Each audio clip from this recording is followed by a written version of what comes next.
હંમેશા કઈ વેલ્યુ હશે RMS કઈ વેલ્યુ હશે RMS તો આની RMS વેલ્યુ Vrms બરાબર મારી પાસે છે 200 વોલ્ટ તો Vm કેટલા થશે તો Vm √2 ટાઈમ્સ Vrms કહેવાય એટલે કે √2 into 200 200 into √2 કરો તો 1.414 into 200 કરો 282 કેટલા આવે છે 282.84 282.84 યુનિટ્સ લખવાનો છે વોલ્ટ્સ વોલ્ટેજ છે એટલે વોલ્ટ્સ લખાય EMF હોય તો બી યુનિટ વોલ્ટ્સ લખાય કરંટ હોય તો લખાય એમ્પિયર ઓકે હવે તમારો રેઝિસ્ટન્સ R આપેલો છે તમને 40 ઓહ્મ તમારે શું શોધવું છે કરંટ તો Im બરાબર શું થાય Vm R ઓહમના નિયમનું સૂત્ર જે છે અથવા તો આપણે જે ડેરિવેશન કર્યું હતું ને એમાં બી Vm R આવતો જ છે તો Im ની વેલ્યુ મળી જશે Vm કેટલા છે 282.84 divided by 40 282 ભાગ્યા 40 એ 70.04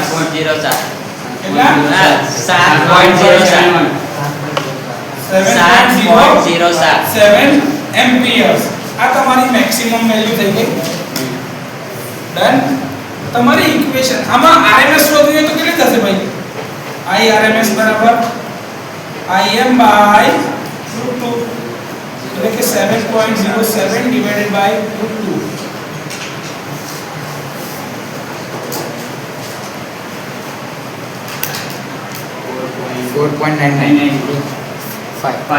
લખી દીધું કાઢ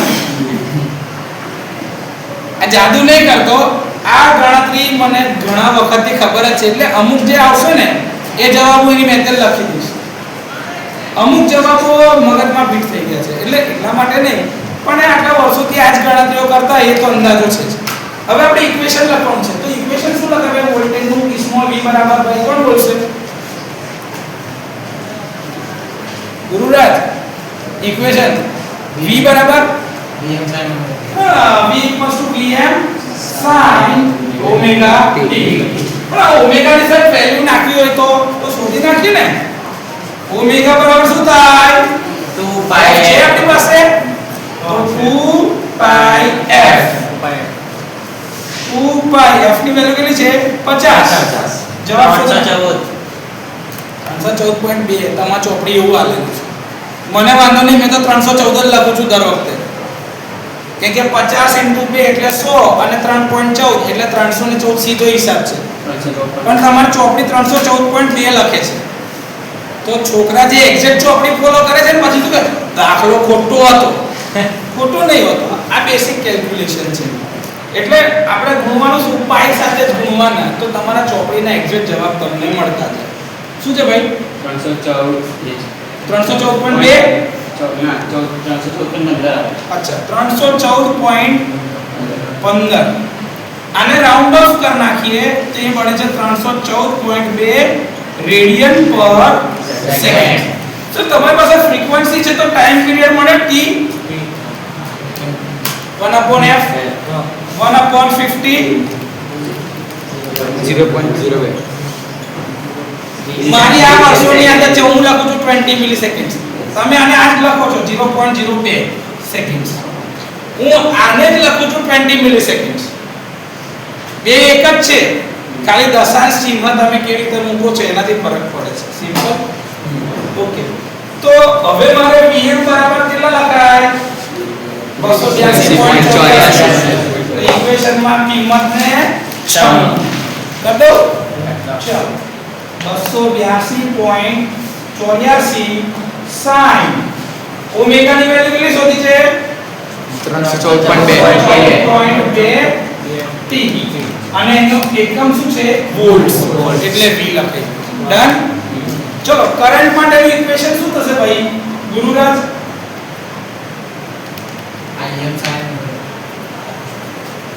Im sin omega t એટલે Im એટલે હું નહીં હા કરંટની મેક્સિમમ વેલ્યુ કેટલી શોધી છે તમે 7.07 બાકી તો સીધું 7.07 sin ઓમેગાની જગ્યાએ શું લખાય 314 એમ્પિયર. તમને પાવર લોસ બી શોધવાનો કીધો તો P બરાબર શું થાય Vm Im હે ને Vm Im જ કહેવાય ને Vrms Irms એટલે કે તમારું જે ઇક્વેશન આવ્યું ને એમાં આવું હતું Vm Im/2 એટલે એને આપણે શું કીધેલા √2 Vm into Im divided by √2 જેને આપણે કહેતા હતા Vrms Irms. જો Vrms તમારો જોડ છે 200 અને Irms તમે શોધેલો છે 5 200 into 5 કેટલા થશે ચાલો 1000 વોટ. સર મારે આ રીતે નહીં શોધવું, આ તો ના શોધીશ ને ભાઈ, તું આ રીતે શોધ. Vm ની વેલ્યુ કેટલી છે 282.84 into Im ની વેલ્યુ કેટલી છે 7.07 divided by 2 કરો ચાલો 282.84 into 7.07 divided by 2 कर नाखो, जवाब ये जावे, जवाब ये जावे 999.98 એટલે કે 1000 વોટ જ કહેવાય. અને તો બે કેસમાં જવાબ તમારો સરખો આવી ગયો. સર આના પરથી મારે ફોર્મ ફેક્ટર શોધવો હોય તો ફોર્મ ફેક્ટર એટલે RMS upon average. તો ફોર્મ ફેક્ટર ધારો કે શોધવાનું કે તો form factor RMS value upon average value. આનો જવાબ છે ને 1.11 લખી દેવાનો. પ્યોર સાઇનોસોઇડલ માટે ગણવાનું જ નહીં, આ ગોખાયેલો જવાબ છે. કેવી રીતે? તો ભાઈ ઉપર સાહેબ 0.707 અને નીચે 0.637 ફિક્સ જ છે. તમે RMS અને એવરેજ વેલ્યુના ડેરિવેશન કરેલા જ છે.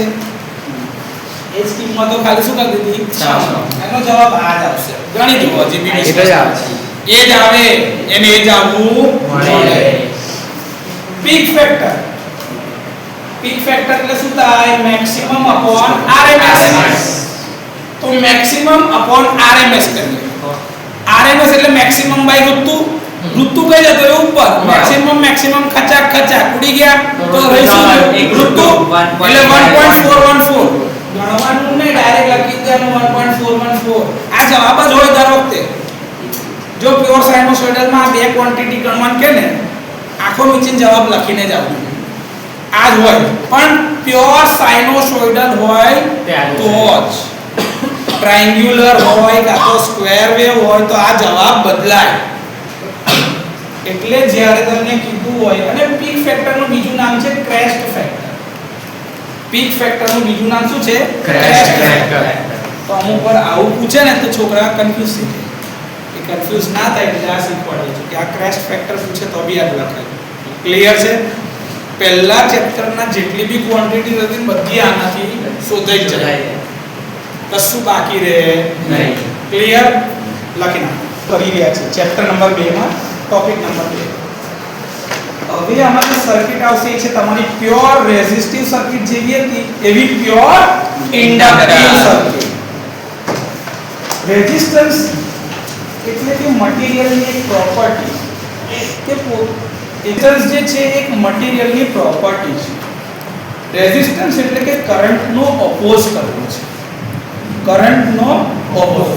કરંટ એટલે કે ફ્લો ઓફ ઇલેક્ટ્રોન. કોઈ બી મટીરીયલમાંથી ઇલેક્ટ્રોન આરામથી જઈ શકતા હોય એને કહેવાય કંડક્ટર. તો એનો રેઝિસ્ટન્સ કેવો છે? ઓછો છે. સાદી ભાષામાં તમને કહીએ તો તમે બ્રિજ ઉપરથી બાઇક લઈને સડસડાટ નીકળી જાઓ. કેમ? બ્રિજ ઉપર ટર્નિંગ બી નહીં, ટ્રાફિક બી નહીં, ગાયો ભેંસો નહીં આવી જાય, કોઈ ઊભું બી નહીં રહે, કોઈ પેસેન્જર બી નહીં મળે, એટલે કોઈ ઊભું રહેતું નથી. તો સ્મૂથ રસ્તો છે. તો તમારે બ્રેક મારવી પડે ખરી? ના. તો એ તમારું કંડક્ટર છે કે એ ઇલેક્ટ્રોનને સરળતાથી જવા દે છે. એટલે એનો ઓપોઝિશન કેવું હોય કરંટનું બહુ જ ઓછું, એટલે કે એનો રેઝિસ્ટન્સ ઓછો છે. પણ એ જ જગ્યા પર આપણે અહીં નીચેથી જઈએ તો સર સ્પીડ બ્રેકર આવે, રસ્તામાંથી પેસેન્જર લેવાના હોય, વારે વારે બ્રેક મારવું પડે, ટર્નિંગ બી આવે, આમાંય જતું હોય કોઈ આમાંય જતું હોય. સર ઇન્ડિકેટર બધા આપે તો આપણે સાઈડ બદલ્યા કરવી પડે, ગાય બી આવી જાય, રસ્તો ક્રોસ કરવા વાળા બી વચ્ચે આવી જાય, તો તમારો રેઝિસ્ટન્સ શું થઈ ગયો? વધી ગયો. એવું મટીરીયલ તમારું ઇન્સ્યુલેટર અથવા તો નોર્મલ ટેમ્પરેચર પર સેમિકન્ડક્ટર મટીરીયલ જે તમને આવો રેઝિસ્ટન્સ ઓફર કરે, તો એ તમે પ્યોર રેઝિસ્ટિવ સર્કિટમાં જોઈ ગયા. આ બીજું જે મટીરીયલ છે જેની વાત હું ઇન્ડક્ટરની કરું છું, આ ઇન્ડક્ટર એક અલગ પ્રકારનું મટીરીયલ જે તમે ચોક કોઇલ કહો છો, મોટર અથવા તો કોઈ બી મશીનની વાઇન્ડિંગ જે કહો છો એ ઇન્ડક્ટર હોય. તમે ઇન્ડક્ટર જોયું કોઈ દિવસ? આપણે લેબોરેટરીમાં પ્રેક્ટિકલ કરીએ ને, પેલી ચોક કોઇલ ખબર એમ ગોલ ફેરવતા હતા, બહુ દૂર જવાની જરૂર નહીં. એની રચના સમજવી હોય કાં તો એનો સિમ્બોલ જોવો ને તો પેલી સ્પ્રિંગ વાળી પેન વાપરો જ કોઈ, એમાં સ્પ્રિંગ જે હોય ને સ્પ્રિંગ, એ સ્પ્રિંગ એ ઇન્ડક્ટર જ છે. એટલે બતાવવાની દ્રષ્ટિએ એને સપ્લાય નહીં આલ્યો આપણે, એ ફોસ્ફરસ બ્રોન્ઝની મટીરીયલની બનેલી હોય, બધા ઇન્સ્ટ્રુમેન્ટની અંદરમાં હોય સ્પ્રિંગ કંટ્રોલમાં, એ અલગ વસ્તુ છે. આ રીતે રિપ્રેઝન્ટ થાય ઇન્ડક્ટર L. આને મારે શું આપવાનું છે? AC supply. Small v equals to Vm sin omega t. આ મેને સપ્લાય આપું છું. હવે એને સપ્લાય આપું છું તો આ ઇન્ડક્ટર છે એની એક પ્રોપર્ટી છે, એનો એક ગુણધર્મ છે કે પોતાની અંદરથી જે કરંટ પસાર થતો હોય ને એના વધારા કે ઘટાડાનો વિરોધ કરે. કરંટનો નહીં, કરંટના ફેરફારનો દર, એટલે કે સમયની સાપેક્ષે એમાંથી પસાર થતો કરંટ કેટલો બદલાય છે એનો ઓપોઝિટ કરે. એટલે એને શું કહેવાય કે મારામાંથી જતો કરંટ અચળ જ હોવો જોઈએ, કોન્સ્ટન્ટ, એ બદલાવવો જોઈએ નહીં. કરંટનો વિરોધ મારે નહીં કરવાનો, મારે શેનો વિરોધ કરવો છે? કરંટના ફેરફાર. હવે ફેરફાર કોની સાપેક્ષે દેખાય? તમારી હેપી બર્થડે આવે છે ને 2 3 4, તો તમે વર્ષની રિસ્પેક્ટમાં ગણો છો? વર્ષ એટલે કે 365 દિવસ, એટલે કે એટલા કલાકો પાસ થાય એટલે તમારી હેપી બર્થડે ચાલુ થાય ને, 24 કલાક. બસ એટલે બધી જ વસ્તુનો જે બી રેટ ગણાશે ને એ સમયની સાપેક્ષે ગણાશે. તો આમાં બી કરંટનો ફેરફારનો જે દર હશે એ કોની સાપેક્ષે શોધીશું? સમય. ઓકે સર, એટલે ધારો કે હું અહીંયાથી ગમે તેટલા સપ્લાય આપું વોલ્ટેજના, તો આની અક્રોસમાં જે વોલ્ટેજ ડ્રોપ થશે એ કેવો હશે? તો એવું કહે છે કે VL L di/dt. એટલે કે પહેલા આવું કહેતા હતા કે ભાઈ એની અક્રોસમાં જે વોલ્ટેજ ડ્રોપ થાય ને એ કરંટના ફેરફારના દરના સમપ્રમાણમાં હોય, di/dt. અને આ સમપ્રમાણતાનો અચળાંક કાઢવા તમે શું મૂક્યું? L. ઇન્ડક્ટન્સ. L એટલે ઇન્ડક્ટન્સ. આવું તમને આ આપણને ખબર પડે. અચ્છા સર, તો આટલો વોલ્ટેજ ડ્રોપ આ ઇન્ડક્ટરની અક્રોસમાં થાય છે. હવે આ ઇન્ડક્ટર એક એવું ઇન્ડક્ટર છે કે જેમાં રેઝિસ્ટન્સ છે નહીં. અચ્છા, એટલે કે pure inductive circuit. Pure inductive circuit છે જેને મેં AC સપ્લાય આપેલો છે. ઓકે સર, તો હવે આમાં શરૂઆતમાં કોઈ વિરોધ ના કરતું હોય, કોઈ વિરોધ કરી શકે ખરું? ના, હજી કરંટ તો સાહેબ સ્ટેબલ થવા દો, એટલે કે આમાં બેક EMF હોતા નથી. એટલે આની અક્રોસમાં જે બી વોલ્ટેજ ડ્રોપ થાય એ આ સૂત્રથી બતાવી શકાશે. બેક EMF આ ટર્મ અત્યારે ખાલી સમજો, કેમ કે આને તમે જ્યારે ડીસી મશીન ભણશો ત્યારે ડિટેલમાં સમજવાનું છે, કેમ કે મોટર જે છે એમાં બેક EMF આવશે, એ તે ટાઈમે જાણીશું વધારે ડિટેલમાં. હમણાં મગજમાં ખાલી આવું યાદ રાખો કે આવો કોઈ શબ્દ બોલ્યા છે, બરોબર છે. હવે મારી પાસે શું છે ભાઈ, મારા વોલ્ટેજ VL બરાબર LdI/dt છે મારી પાસે, તો હું એ લખું અહીંયા ભાઈ VL બરાબર શું છે LdI/dt. સર મને આ DI BI એવું કોઈ ખબર ના પડે, મને તો I જ જોઈએ. શું જોઈએ? I. તો આ તો નાના નાના ભાગમાં વિભાજિત થયેલું છે, મારે આને ભેગું કરવું તો શું કરાય? તો ખબર નાના નાના નાના ટુકડા જે હોય એને બધાને આપણે શું કરશે? ભેગા સંકલિત કરીએ છીએ, એટલે મારે શું કરવું પડે? ઇન્ટિગ્રેટ, સંકલન. તો હું શું કરું છું? ઇન્ટિગ્રેશન કરું છું. Integration VL integration L di/dt. તો અગર એવું ના લખો તો આવું કહી શકાય, integration L di/dt integration VL. આવું કહેવાય મારથી? આના બરાબર આ જ છે ને? ચાલશે? ઓકે સર આ L જે છે ને એની બાજુ નાખી દો, મારો ખાલી કરંટ વાળું જોઈતો. ઇન્ટિગ્રેશન di આ છેદમાં છે, કઈ જતું રહેશે? અંશમાં. અંશમાં છે કઈ જાય? છેદમાં. એટલે કે ન્યુમરેટરમાં જે છે એ ક્યાં જાય? ડિનોમિનેટરમાં. અને ડિનોમિનેટરમાં છે ક્યાં જાય? ન્યુમરેટરમાં. તો 1/L ઇન્ટિગ્રેશન VL dt. આવું લખાય કે ના લખાય? હવે આ તો અચળ છે ને L તો, એટલે ઇન્ટિગ્રેશન ની બહાર લખું તો ચાલે કે ના ચાલે? ચાલે. કોન્સ્ટન્ટ જ છે ને એટલે એને બહાર કાઢી નાખ્યો. ઓકે સર આ VL છે મારી પાસે. હવે સર VL એટલે આ જ વોલ્ટેજ, કેમ કે અત્યારે તો ખાલી આ સપ્લાય આવેલો છે ને, એને કોઈ બેક EMF છે તો બધા વોલ્ટેજ આટલા જ હશે એની પાસે. યસ ઓર નો? તો મારાથી આ Vm sin omega t ની કિંમત અહીં છમ કરાય કે ના કરાય? કરાય. પાકું? ઓકે. હવે આ ઇન્ટિગ્રેશન ને મારાથી I કહેવાય, I અથવા તો સર સ્મોલ I કહી દઈએ. આમ શું કહું છું? Small I. હવે નાના નાના ભાગનું ઇન્ટિગ્રેશન કરી દીધું. 1/L integration Vm sin omega t dt. આવું કહેવાય કે ના કહેવાય? કહેવાય. પાકું? Vm અચળ છે, બહાર લઈ લઉં? લઈ લો. ઓકે. તો એના પછીનું સ્ટેપ જે છે એ આવશે કે I Vm/L integration sin omega t dt. આવું કહેવાય કે ના કહેવાય? ચલો sin નું ઇન્ટિગ્રેશન માઈનસ cos. sin નું ડિફરન્શિએશન એટલે કે વિકલન કે તો cos, પણ સંકલન કે તો માઈનસ cos. આ તો સરળ થઈ ગયું. Vm/L minus cos omega t. Sir t એકલો નહીં, એની જોડે ઓમેગા ગુણાયેલું છે, તો ઇન્ટિગ્રેશન થાય તો ઓમેગા વડે શું કરવું પડે? ભાગવું. સંકલન ના નિયમ છે એના આધારે લખું છું આ. બરાબર છે? તો આ શું થયું? Vm/L omega L minus cos omega t. Yes or no? Yes. આ મારો કરંટ મને મળ્યો છે. સર કરંટ આવું જો લખવું હોય તો મને વાંધો નથી, પણ સર આ માઈનસ cos omega t કઈ મને વ્યવસ્થિત લાગતું નથી. કેમ? મારા વોલ્ટેજ જે છે ને સાહેબ સાઇન માં છે અને આ કરંટ જે છે cos માં છે. સર મને છે ને બંને સાઇન માં જ જોઈએ, તો સરખાવાશે ને, તો ફેરફાર દેખાશે.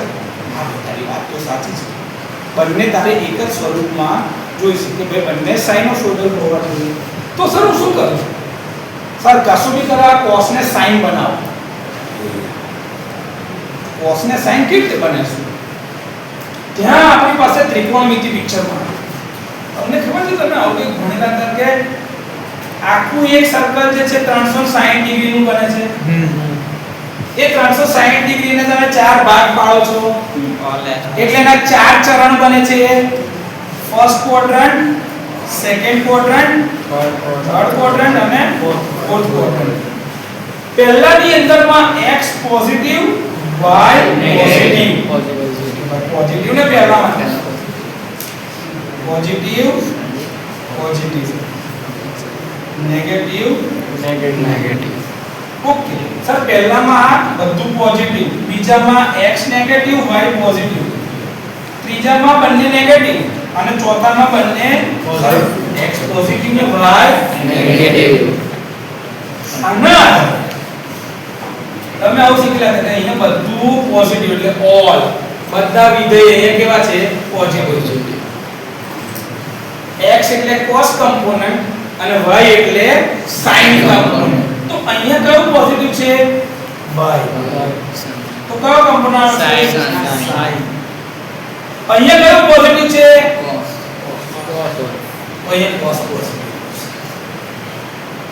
sin upon cos એટલે બંને નેગેટિવ તો કયું વિધેય છે tan તો તમને આવું શીખવાડતું all OSTC અચ્છા સર હવે અહીંયા આગળ આવે ને તો મને એટલું ખબર છે કે આને કહેવાય π/2 આને કહેવાય 3π/2 આને કહેવાય π અને અહીંયા આને 360 કહેવાય 2π અથવા તો 0 જે કહેવાય 2π આ પોઈન્ટ પર તમે ચેન્જ લઈ શકો છો સર મારો cos છે ને નેગેટિવ છે મારે અહીંયા આગળ છે ને cos માંથી sin માં જવું છે તો મારે કેવી રીતે લેવું પડશે માઈનસ ની રીતે વિધેય લેવું પડશે ઓકે સર જો હું અહીંયા આગળ આવું છું હું sin માં લઈ જાઉં આ cos ને તો મારે શું કરવું પડે π/2 માઈનસ નિશાની વાપરવી છે ને તો π/2 શું કરવું પડે માઈનસ તો બીજા ચરણમાંથી બી હોય તોય વાંધો નહીં કેમ કે બીજામાં sin તો પોઝિટિવ જ છે તો sin ઓમેગા t માઈનસ π/2 આવું કરાય કે ના કરાય આવું ના કરવું હોય તો આવી સમજ ના જોઈતી હોય તો બીજો એક રસ્તો છે આપણી પાસે એ બતાવું જરા એ તમને કદાચ ગમશે આ છે I is equals to શું કરું છું minus Vm/ωL cos omega t minus ને બહાર કાઢી નાખ્યું બરાબર છે હવે cos માંથી મારે sin કરવું હોય તો હું શું કરી શકું cos માંથી sin કરો તો મારે કોઈ બી વસ્તુને છે ને π/2 માઈનસ કરવી પડે ઓકે ના તો હું શું કરું છું cos નું sin તો કરી દીધું sin ઓમેગા t પણ એને મારે બાદ શેમાંથી કરવું પડશે π/2 માઈનસ એટલે કે આ ચરણમાં લાવવાનું છે જો એક વસ્તુ સમજો હું આમાં 90 માઈનસ કરીશ તો જ આ બાજુ જઈ શકીશ 90 પ્લસ કશું બી કરું તો કઈ બાજુ જતો રહીશ આગળ. સીધા બીજા ભાગમાં જતો રહીશ તો એ તો ચાલે જ નહીં મારા ઘરની દીવાલ આ છે મારે મારા ઘરમાં આવવું હોય તો મારે એ દીવાલથી અંદર જ કશું બનાવવું પડે દીવાલની બહાર બનાવો તો ચાલે તો મારે દીવાલની અંદર બનાવો તો મારે કઈ નિશાની લેવી પડે પ્લસ કે માઈનસ માઈનસ પ્લસ કરું તો આગળ જતો રહું માઈનસ દીવાલની અંદર જ કશું બનાવવું છે ને મારે તો મારે કઈ નિશાની લેવાની તો કોનાથી માઈનસ લેવું પડે દીવાલથી દીવાલ કેટલી છે તો અહીંયા હું શું લખું છું π/2 માઈનસ ઓમેગા t આવું લખાય કે ના લખાય સર હવે આવી સાઈન છે આવી સાઈન છે પણ સર આમાં માઈનસ આગળ છે મજા નહીં આવી કઈ કરો ને યાર એક કામ કરો માઈનસ અંદર આલ દે તો શું થઈ જશે આ Vm/ωL sin omega t minus π/2 ચાલે કે ના ચાલે જો અહીંયા માઈનસ લાગી ગયું અને આ માઈનસ ઇન્ટુ પેલું માઈનસ તો પ્લસ તો એ પ્લસ અને પેલું માઈનસ ચાલે કે ના ચાલે હવે આ મારું કરંટ નું ઇક્વેશન જે છે ને એ આવું લખાશે I is equals to Vm/ωL sin omega t minus આ ઓમેગા L જે છે ને આને કહેવાય છે inductive reactance XL omega L ને શું કહેવાય XL ઇન્ડક્ટિવ રિએક્ટન્સ શું કહેવાય ઇન્ડક્ટિવ રિએક્ટન્સ સર ઓમેગા ની કિંમત તો મને ખબર છે શું છે ઓમેગા બરાબર 2 pi 2 pi f અને l તો સર xl ની જગ્યાએ આ બી લખાય ને આ બી લખાય તો સર આની જગ્યા પર xl લખાય તો સર મારું કરંટ હવે Vm upon xl xl sin omega t minus pi. Sir આ સૂત્રની અંદરમાં છે ને આ એક pi by 2 માઈનસ એક્સ્ટ્રા દેખાય છે.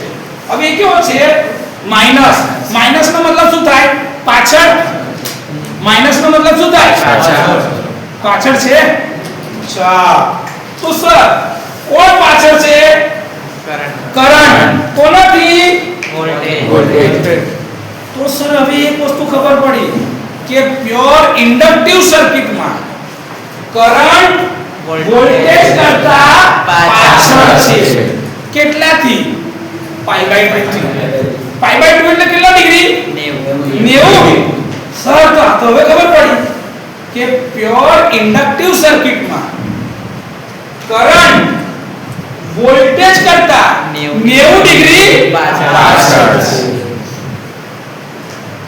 એટલે કે કરંટ એ વોલ્ટેજ કરતા 90 ડિગ્રી પાછળને બીજી એક ટેકનિકલ ભાષામાં કહેવાય છે લેગિંગ શું કહેવાય લેગિંગ એટલે કહેવાય છે કેમ કે લેગ થવું એટલે પાછા પડવું તમે ધારો કે 2 દિવસ કોલેજ ના આવ્યા તો તમે ભણવામાં શું થઈ ગયા કેટલા દિવસ જેટલું 2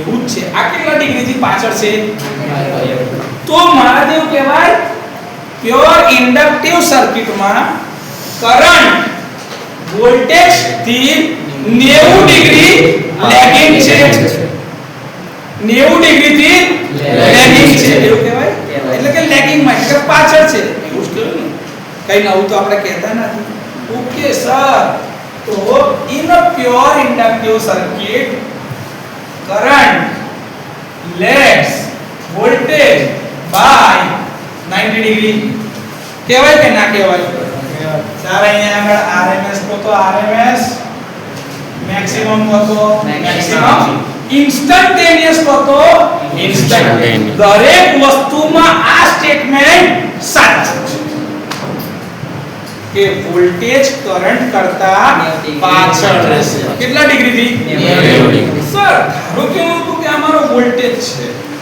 તો કરંટ મારે કઈ દોરાશે ઉપર કે નીચે પાછળ છે પાછળ બતાવો તો શું થાય ઉપર દોરાય કે નીચે દોરાય પણ સમજાવો ચાલો ઉપર દોરાય કેટલા લેવલ કે ઉપર દોરાય કેટલા લેવલ કે ઉપર દોરાય એટલે હાથ ઊંચો કરો શાબાશ સદંતર ખોટા છો ભાઈ કે 90% ની ક્લાસમાં ખબર જ નહીં પડતી એટલે તમને ખબર તો પડે યાદ કરો મેં તમને જ્યારે વેક્ટર શોધવાનું કીધું ને તો એક વસ્તુ એવું કીધી કે ભાઈ વેક્ટર હંમેશા ઘડિયાળના કાંટાની વિરુદ્ધ દિશામાં ચાલે એન્ટી ક્લોકવાઇઝ તો આ થઈ જાય આગળ અને આ થઈ જાય પાછળ એટલે આમ જોઈએ ને તો કરંટ છે વોલ્ટેજ કરતા પાછળ પણ આવું દોરો અને આવું 90 ડિગ્રી બતાવો ને તો શું જોવાય કે વોલ્ટેજ કરંટ કરતા 90 ડિગ્રી આગળ છે અથવા તો કરંટ વોલ્ટેજ કરતા 90 ડિગ્રી પાછળ છે તો current lags voltage by 90 degree આને કહેવાય વેક્ટર રિપ્રેઝન્ટેશન જો તું આવો ડાયાગ્રામ આપે ને એટલે કોઈ બી ઇલેક્ટ્રિકલ એન્જિનિયર ને ખબર પડે કે તું પ્યોર ઇન્ડક્ટિવ સર્કિટ ની વાત કરે છે આ જોઈને જ ખબર પડે કે ભાઈ તું આવી વાત કરી રહ્યો છે તો મારા ઇક્વેશન આ ફિક્સ જ છે v Vm sin omega t I Im sin omega t minus pi by 2 તો Im ની વેલ્યુ શું થઈ ગઈ આમાં તમે આ સીધું સરખાઈ શકો છો ને Im sin omega t minus pi by 2 તો Im ની વેલ્યુ શું થઈ ગઈ Im બરાબર Vm upon xl અથવા તો Vm upon omega l Vm upon 2 pi fl કેવાય વેવફોર્મ દોરતા હું શીખવાડું છું અને એવરેજ પાવર શોધવાનો છે એ બાકી છે હજી પણ આટલા લગીનમાં કોઈ ડાઉટ હોય તો બોલો આવડે પાક્કું લખી નાખો વોલ્ટેજ નું ઇક્વેશન શું હતું Vm sin omega t અને કરંટ ના ઇક્વેશન માં તમે આવું શોધીને આયા છો sin omega t minus pi by 2 હા તો આ જે minus pi by 2 છે ને આને બીજી ભાષામાં કહેવાય છે ફેઝ શિફ્ટ શું કહેવાય છે ફેઝ શિફ્ટ નેગેટિવ 90 ડિગ્રી અને આને દર્શાવાય છે phi થી phi જેટલો ફ્લક્સ માટે હતો ને એવો જ અહીંયા આગળ phi વપરાય છે આના માટે બરોબર છે એટલે કન્ફ્યુઝ નહીં થવાનું આ ફેઝ શિફ્ટ માટે બી phi વપરાય અમુક વાર થીટા બીટા આલ્ફા કોઈ બી ખૂણાથી એ લોકો બતાવી શકતા હોય બહુ ટેન્શન લેવાનું નહીં એનો મતલબ શું થાય છે ફેઝ શિફ્ટ અને નેગેટિવ 90 ડિગ્રી બતાવે એટલે સમજવાનું કઈ circuit pure inductive circuit sir હવે મારે જે પાવર શોધવો છે તો પહેલા વેવફોર્મ તો બતાવો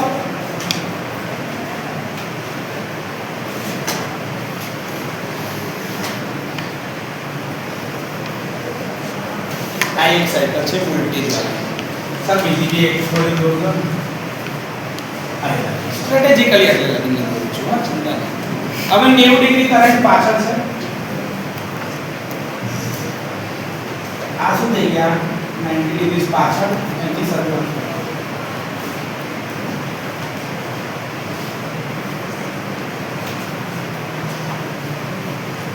એટલે કે જ્યારે તમારા વોલ્ટેજ 0 છે તો પાવર આ તમારો કરંટ છે Im Vm આ તમારું વેવફોર્મ છે સર તો પાવર શું બનશે વોલ્ટેજ અને કરંટ નો ગુણાકાર જ બનશે વોલ્ટેજ અને કરંટ નો ગુણાકાર બનશે તમારે એક સાયકલ પર લેવાનું છે 2 પાઈ લગીન 2 pi yes or no yes હજી પાવર નહીં દોરતું હા યાર પાવર નું વેવફોર્મ છે ને એ દોરવાનો કોઈ મતલબ જ નહીં થાય કેમ કે જેટલો પાવર પોઝિટિવ એટલો જ પાવર નેગેટિવ એવું જ આવશે જો તમને બતાવો એક સાદી ભાષામાં અહીંયા મારો કરંટ નેગેટિવ જેવું કહેવાય મારા એટલે કે આ તો ચાલતી સાયકલ છે ને કન્ટિન્યુઅસલી તો વોલ્ટેજ પોઝિટિવ કરંટ નેગેટિવ તો power negative yes or no yes હવે અહીંથી આટલું બંને પોઝિટિવ છે તો પાવર પોઝિટિવ ઉપર પીક કરતો હા પણ પછી પાછું સાહેબ અહીંથી જોઈએ તો આને લેવા જાણે પાછું આટલેથી લઈને આટલે સુધી તો શું થયું સાહેબ વોલ્ટેજ નેગેટિવ કરંટ પોઝિટિવ તો પાવર નેગેટિવ પછી અહીંયા સાહેબ બંને નેગેટિવ તો પાવર પોઝિટિવ અગેન સાહેબ અહીંયા પાવર નેગેટિવ તો સર આનો મતલબ એવો થાય છે કે એક સાયકલ દરમિયાન જેટલો પોઝિટિવ પાવર છે એટલો જ નેગેટિવ પાવર છે તો કોઈ પાવર બનતો જ નથી એટલે પાવરનો કોઈ લોસ જ નહીં સાહેબ પ્યોર ઇન્ડક્ટિવ સર્કિટમાં પાવરનો લોસ જ નહીં